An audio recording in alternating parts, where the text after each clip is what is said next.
चंद्रवंशी जी के टोली करे हुरदंग चंद्रवंशी जी के टोली होली में रंगाई सुखंगा चोली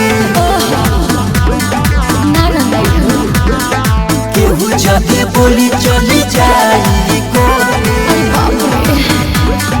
डर लगता हो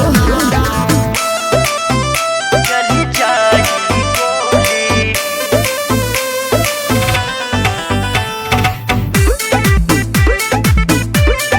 होली में रंगाई सुखंगा चोली रंगावा गुलाबी से रंगा है पूरा गाँव होली में जवानिया के बढ़े लगी भाव बुझला सुना रंगावा गुलाबी से रंगाई पूरा गाँव होली में जवानिया के बढ़े लगी भाव करे हुरदंग चंद्रवंशी जी के टोली करे हुरदंग चंद्रवंशी जी के टोली होली में रंगाई सुखंगा चोली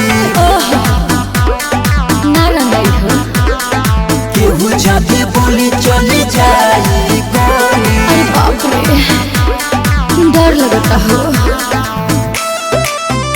चली जाई गोली।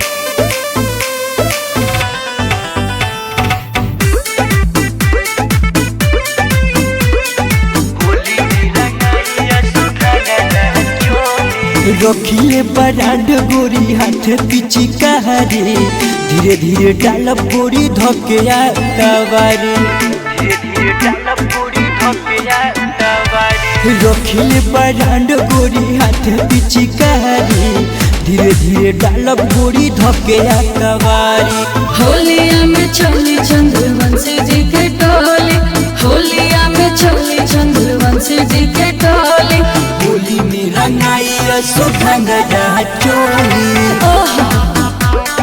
ना रंगाई हो केहू जाके बोली चली जाई गोली। अरे बाप रे डर लगता हो